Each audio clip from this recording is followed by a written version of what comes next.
Good evening बच्चों, welcome back to our YouTube channel education vibes. स्वागत करता हूं आप लोगों का फिर से एक बार हमारे यूट्यूब चैनल एजुकेशन वाइब्स पे। Hope so you all are very good, studies अच्छा चल रहा होगा आप लोगों का। आज का वीडियो जो है वो भी क्लास 9th के लिए ही होने वाला है, ग्रेविटेशन। बट वीडियो स्टार्ट करने से पहले एक दो इन्फॉर्मेशन है वो सोचा मैं दे दूँ आप लोगों को। पहला चीज़ तो है कि आप लोग मेरा वीडियोस का अगर बैकग्राउंड देखते होगे तो दीवार और कुछ फ़ोटोज़ वगैरह दिखता होगा। बेसिकली आजकल जो वीडियोस बन रहा है वो मैं घर से ही बना रहा हूँ। और कल का वीडियो आप लोगों ने अगर देखा होगा, ग्रेविटेशन पार्ट 1, जिसमें मैंने यूनिवर्सल लॉ ऑफ ग्रेविटेशन के बारे में बताया, तो उसमें आप लोगों ने देखा होगा कि मैं बोर्ड पे पढ़ा रहा था। तो बेसिकली हुआ ये था कि मेरे पास जो लास्ट वाला स्टैंडी था, तो वो स्टैंडी तो मेरे पास था बट वो ख़राब हो चुका था। फिर भी मैंने कल ट्राई किया कि उससे मैं वीडियो बनाऊं, बट ट्राई किया लेकिन पॉसिबल हो नहीं पाया। तो कल तक ही वीडियो बना और आज वो चीज़ ख़त्म हो चुका है, स्टैंडी ख़राब हो चुका है। फिर से ऑनलाइन ऑर्डर किया हूँ मैं फ्लिपकार्ट से, वो आ जाएगा मे बी 28 या 29 सितंबर तक। तो यही बात है। और कल का वीडियोस को ही आज आगे उसी टॉपिक्स को आगे मैं बढ़ाने का कोशिश करूँगा। उसी टॉपिक्स को आज मैं आगे लेके जाऊँगा। कल मैंने सिर्फ यूनिवर्सल लॉ ऑफ ग्रेविटेशंस के बारे में बात किया था, न्यूटन्स के बारे में बात किया था, और मैंने एक दो हिंट दिए थे जिससे रिलेटेड मैं वीडियो भी बना के रख चुका हूँ अपने यूट्यूब पेज पे। इन्वर्स स्क्वायर्ड लॉ जो कि क्लास 9th के लिए है, क्लास 9th के प्लेलिस्ट में वो चीज़ मेंशन है। जो कि अब ग्रेविटेशन एक मैं नया प्लेलिस्ट बनाऊंगा जो क्लास 9th ग्रेविटेशन करके होगा। उसमें आप लोगों को ग्रेविटेशन से रिलेटेड सारा वीडियोस मिलेगा। सॉरी। एंड देन आफ्टर उसी चीज़ को मैं फिर धीरे धीरे अपडेट करके क्लास वाइज, क्लास वाइज और चैप्टर वाइज प्लेलिस्ट बनाऊंगा। तो यही था बोलना बेसिकली टॉपिक स्टार्ट करने से पहले। सो now let's start the topic start करते हैं, ज़्यादा टाइम नहीं लेंगे।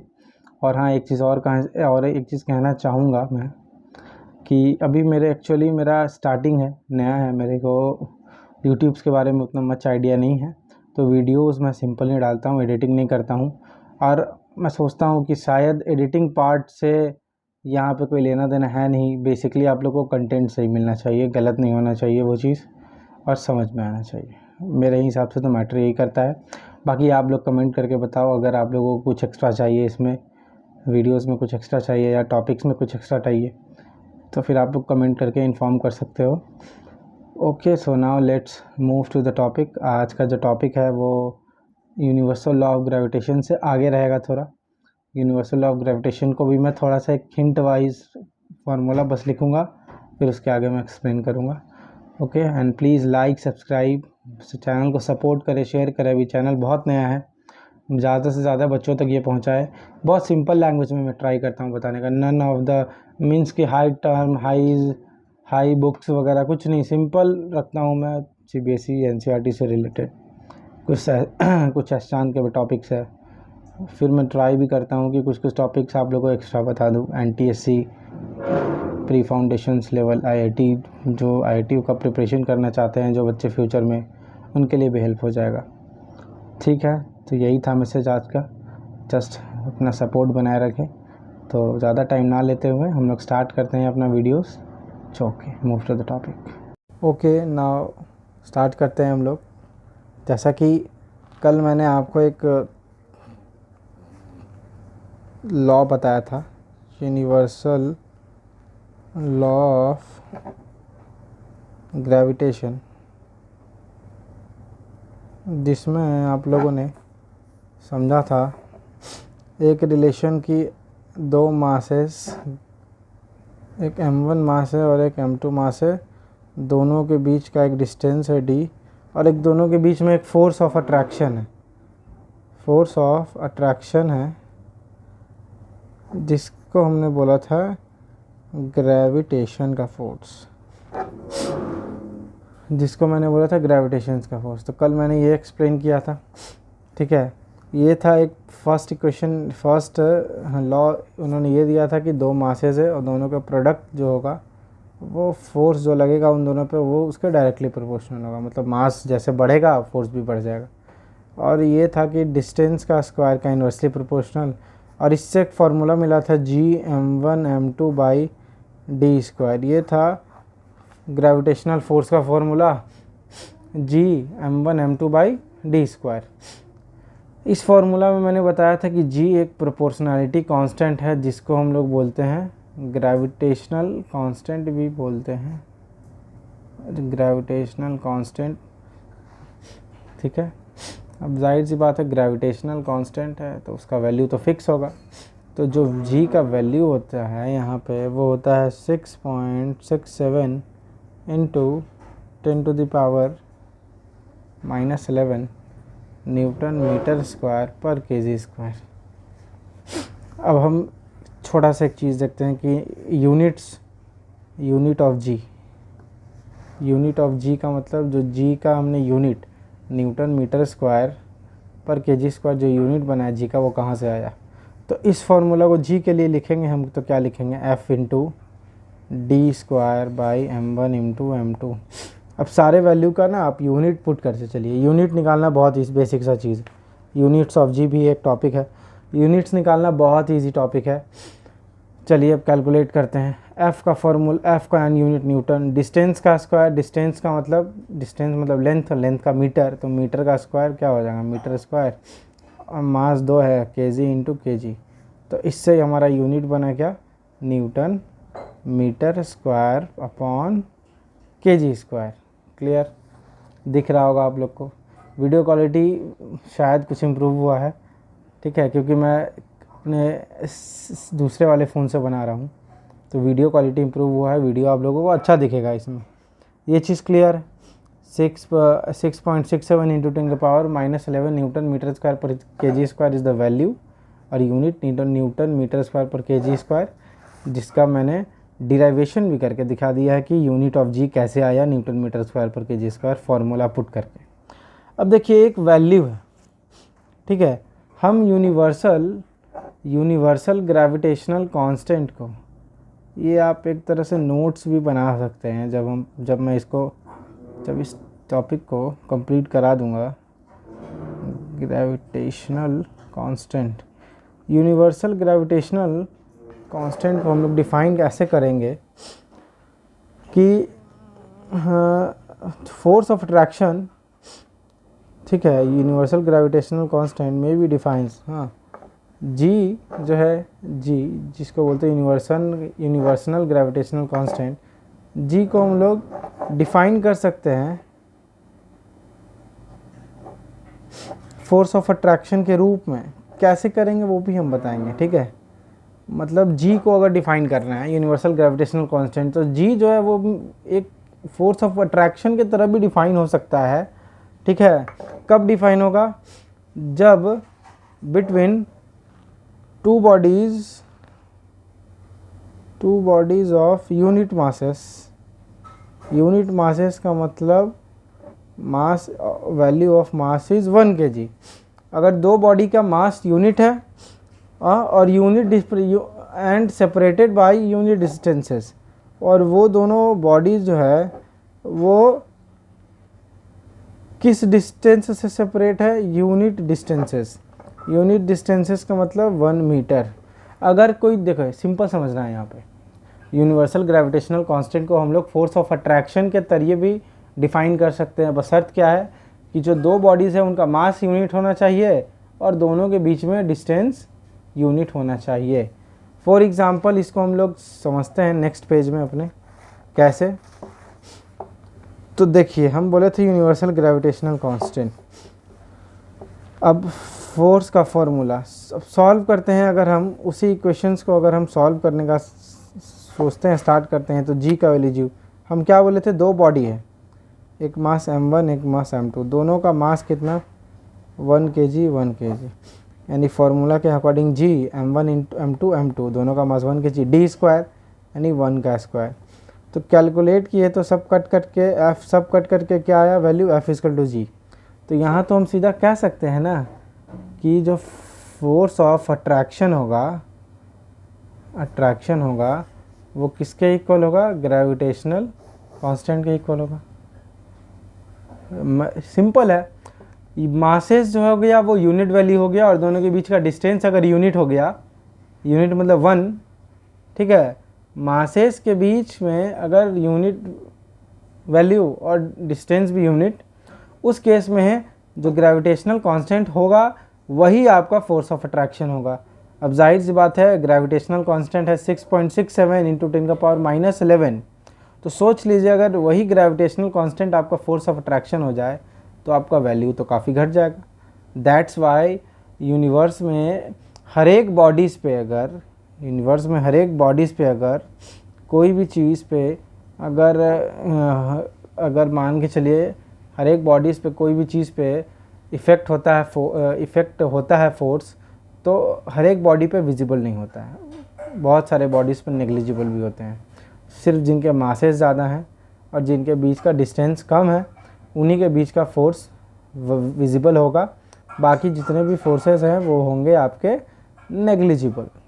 ओके, तो ये था यूनिवर्सल ग्रेविटेशनल कांस्टेंट का डिफिनीशन जो कि आपको पढ़ना है बेसिकली, ठीक है। और लास्ट पेज में मैंने आपको यहाँ पे यूनिट ऑफ जी बता दिया, ठीक है। और एक बार मैं थोड़ा सा फ़ोन टिल्ट कर रहा हूँ, जस्ट लाइक नोट्स। आप लोग इस फेज पे वीडियो को पॉज करके, आई थिंक सो वीडियो बहुत क्लियर है, हाई क्वालिटी पे चलाओगे और हेडफोन का यूज़ ज़रूर करना, ऑडियो क्लियर आएगा। इस पॉइंट पे आप लोग नोट्स भी बना सकते हो इस चीज़ का। यूनिट्स ऑफ जी कैसे डिफ़ाइन किया गया, फार्मूला कैसे आया यूनिवर्सल लॉ ऑफ ग्रेविटेशंस का। यूनिवर्सल ग्रेविटेशन कांस्टेंट को डिफ़ाइन हम लोग फोर्स ऑफ अट्रैक्शन के ज़रिए भी कर सकते हैं। कब कर सकते हैं, जब हमारा वैल्यू जो होगा यूनिट वैल्यू होगा। फ़ोन फिर से मैंने टिल्ट कर दिया, सॉरी फॉर इंटरप्शंस, बीच में थोड़ा बताना भी पड़ता है, क्लियर करना पड़ता है ये चीज़, ठीक है। ये चीज़ क्लियर हो गया। अब चलिए, अब यहाँ पे ये आती है कि कुछ इम्पॉर्टेंट कैरेक्टरिस्टिक्स है। ये चीज़ मैं वर्बली आपको समझाता हूँ क्या क्या इम्पॉर्टेंट कैरेक्टरिस्टिक्स है। कुछ इम्पॉर्टेंट कैरेक्टरिस्टिक्स भी हैं किसके, ग्रेविटेशनल फोर्स। शॉर्ट फॉर्म में मैं लिख दिया हूँ GF, कुछ लोग इसको गर्लफ्रेंड समझ लेंगे, सॉरी, क्लियर कर देता हूँ मैं। थोड़ा सा सरकास्टिक होना भी पड़ता है यार लाइफ में, डोंट माइंड। बीच बीच में मैं थोड़ा सा आपको मोटिवेट करने के लिए हंसा दूंगा, it's okay, don't take it seriously. GF का मतलब ग्रेविटेशनल फोर्स, ठीक है, गलत नहीं समझना है। चलो बहुत अच्छा। अब देखो कैरेक्टरिस्टिक्स क्या है, इंपॉर्टेंट कैरेक्टरिस्टिक्स। तो कैरेक्टरिस्टिक्स क्या है, तो सबसे पहला कैरेक्टरिस्टिक्स ये है कि जो फोर्सेस होते हैं वो एक्शन और रिएक्शन दोनों फोर्सेस इक्वल होते हैं बट डायरेक्शन अलग होता है। ये चीज़ ठीक है, सिंपल। ये बॉडी और ये बॉडी, ये फर्स्ट बॉडी, ये सेकंड बॉडी। फर्स्ट बॉडी अगर फोर्स ऑफ अट्रैक्शन लगाएगा तो सेकंड इसके तरफ खींचा चला आएगा, ठीक है। तो सेकंड जो इसके तरफ आ रहा है वो फोर्स कौन लगा रहा है, फर्स्ट बॉडी। अब सेकंड बॉडी किस बॉडी पे फोर्स लगाएगा, फर्स्ट बॉडी पे, तो उससे फर्स्ट बॉडी सेकंड की तरफ खींचा चला आएगा, तो इसको मान लिया F2। तो दोनों तो सेम है यहाँ पे, F1 और F2। अगर इसका मास और इसका मास सेम है तो दोनों फोर्स क्या लगेगा, सेम लगेगा, सेम डिस्टेंस पे है तो, बट डायरेक्शन का तो फ़र्क हो जाएगा ना। ये शायद आपने थर्ड लॉ ऑफ मोशन, ठीक है, force and law of motion में न्यूटन्स ने जो दिया था थर्ड लॉ ऑफ मोशन, उसमें ये चीज़ पढ़ा होगा। और ये ग्रेविटेशन भी न्यूटन्स का ही दिया हुआ है, तो कहीं ना कहीं तो ये चीज़ क्लियर है, मैच करेगा ही थोड़ा थोड़ा। अब चलिए सेकंड टॉपिक है gravitational force is a central force. जाहिर सी बात है ग्रेविटेशनल फोर्स एक तरह का सेंट्रल फोर्स है। सेकंड क्या है आपका line, it is a central force. देखो यार मेरा राइटिंग का मजाक मत उड़ाना प्लीज़, साइंस के टीचर है, थोड़ा गंदा होता है, ठीक है। ग्रेविटेशनल फोर्स एक सेंट्रल फोर्स है जो कि एक्ट्स करता है कोई भी ऐसा बॉडीज जिसका इंटरेक्शन सेंटर पे हो रहा है। जैसे आप एक ही चीज़ समझ लो, हमारे सोलर सिस्टम में सारे बॉडीज़ अट्रैक्ट होंगे, कहाँ पे होते हैं, सन के तरफ। अब फुल्ली अट्रैक्ट नहीं होते हैं, क्यों नहीं होते फुल्ली अट्रैक्ट, क्योंकि बाकी बॉडीज़ भी तो सन के ऊपर फोर्स लगा रहे हैं। तो इस कारण से वो सोलर सिस्टम में किसी एक पोजीशन पे होल्ड हैं और सन का फोर्स हल्का ज़्यादा होने के कारण उसी पोजीशन पे होल्ड होते होते वो रोटेशन भी करते हैं और रिवोल्यूशन भी करते हैं।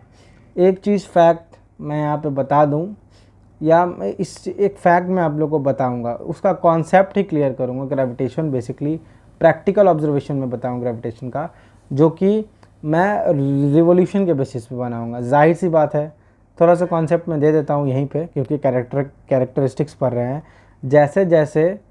जैसे जैसे सन से प्लैनेट्स दूर होते जाते हैं वैसे वैसे उनका रिवोल्यूशन स्पीड घटता है, रोटेशन स्पीड घटता है। क्यों?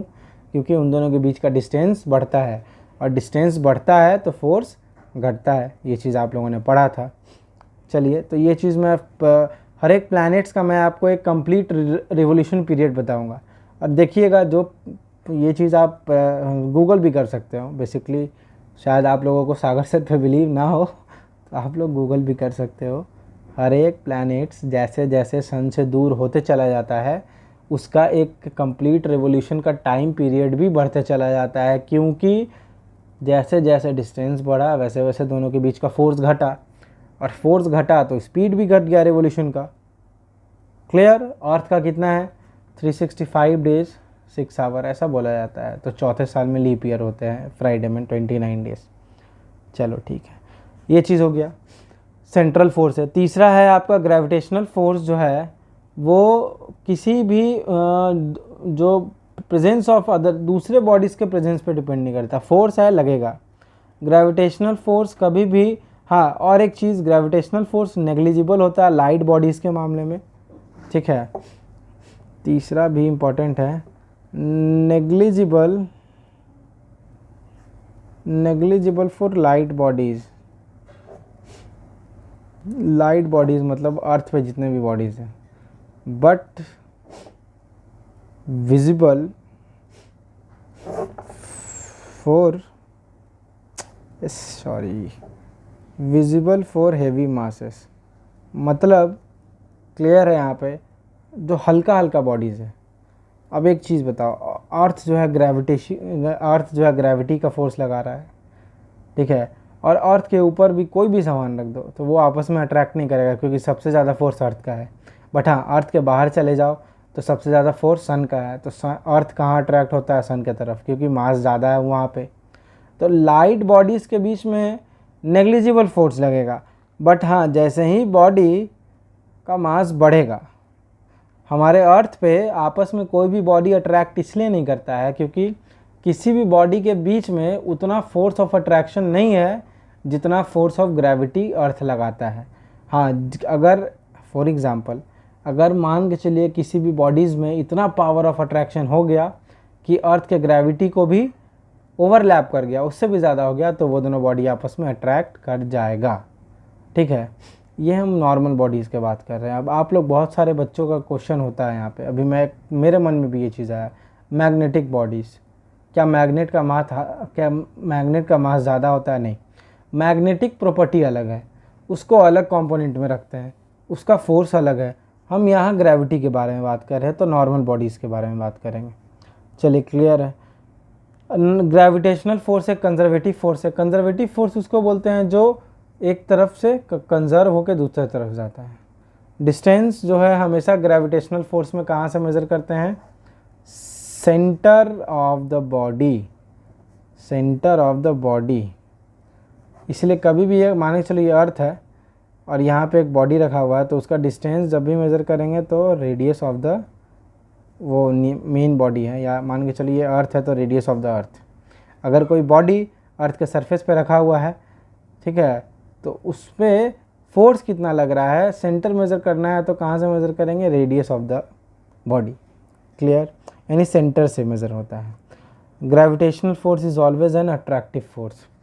चलिए, ये जो चीज़ था जो मैंने बताया अभी, ये बेसिकली इम्पॉर्टेंट था।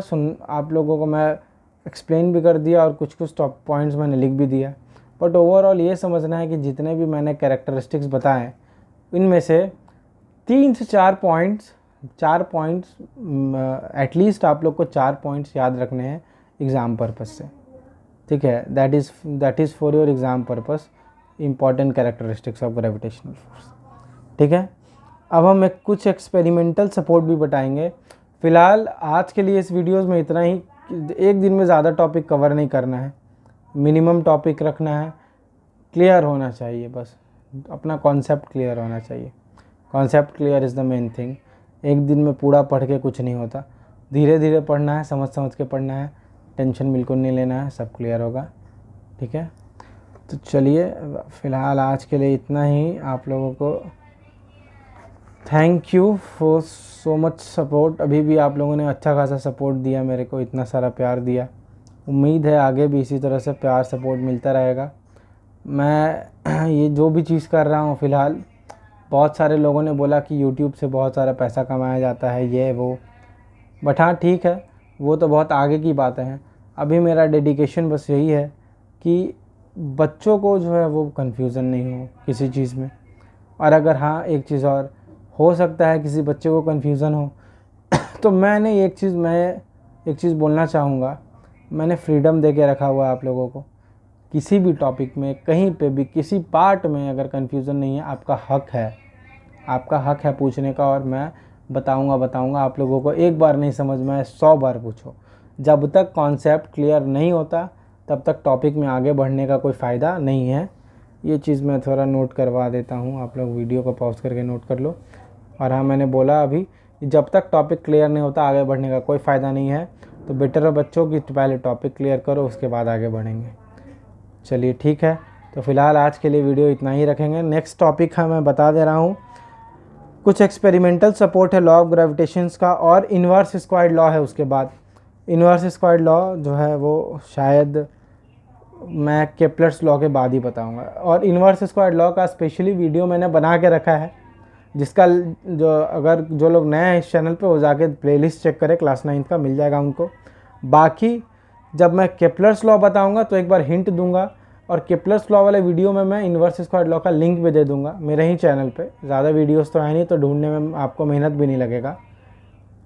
चलिए ठीक है, clear, okay for today that's over. Good night, thank you so much. Please just support my channel, like, share, comment and subscribe. Subh Ratri.